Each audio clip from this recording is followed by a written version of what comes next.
A solar eclipse happens when a new moon moves between the Earth and the Sun, blocking some or all of the Sun's rays from reaching the Earth. By cosmic chance, even though the Sun is 400 times wider than the Moon, it's also 400 times farther away. Therefore, the two objects appear the same size in our sky. Astronomers are able to predict eclipses because the Earth and Moon have very predictable orbits. Why then isn't there an eclipse every month? The Moon's orbit is usually tilted a few degrees north or south in relation to the Earth.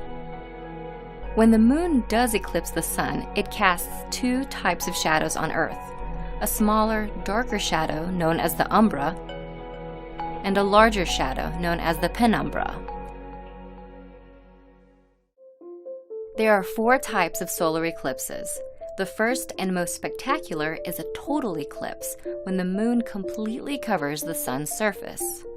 A total eclipse can only be seen if you're standing within the umbral shadow. That's why the imaginary line created by this shadow as it races across Earth is known as the path of totality. People within the penumbral shadow see only a partial eclipse, the second type. From this view, outside the path of totality, the Moon passes in front of the Sun off-center, never fully covering its surface. Third, an annular eclipse occurs when the Moon passes directly in front of the Sun. However, unlike a total eclipse, the Moon appears too small to fully cover the Sun. The Moon's orbit is elliptical, so sometimes it's closer to Earth and sometimes it's farther away. Last, a hybrid eclipse is when the Moon's position between the Earth and Sun is so finely balanced that the curvature of the Earth plays a role. The Moon will be farther away from some parts of Earth along the eclipse's path, resulting in an annular eclipse. In other parts, the Moon will be just close enough to fully cover the Sun, resulting in a total eclipse. While a total solar eclipse happens somewhere on Earth every year or two, any given point on Earth experiences the event only about once every 400 years. We interrupt this video for an important safety announcement.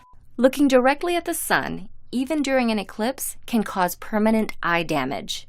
Fortunately, there are ways to enjoy an eclipse safely. The easiest is to use certified eclipse-watching glasses, which are shaded thousands of times darker than typical sunglasses. You can also look at the eclipse indirectly by making a pinhole viewer.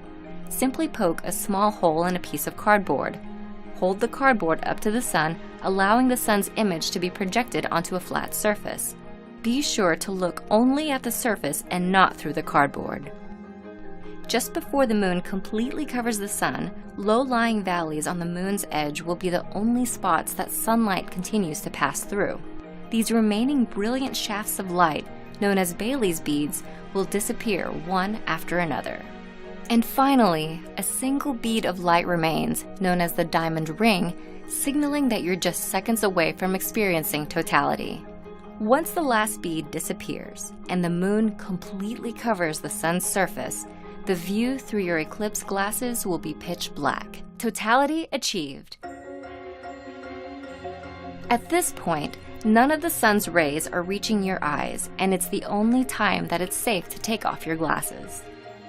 Remember to put your eclipse glasses back on before any of the Sun's rays start to peek through again. Any sunlight reaching your eyes, even for a few seconds, can cause serious damage. While an eclipse can last a few hours, totality typically occurs for less than 3 minutes. Animals and plants have also been known to alter their behavior during a total eclipse. Songbirds may stop singing, crickets may start chirping, and flowers may even start to close up. We won't always be able to see total solar eclipses. The Moon moves about 1.5 inches away from Earth each year.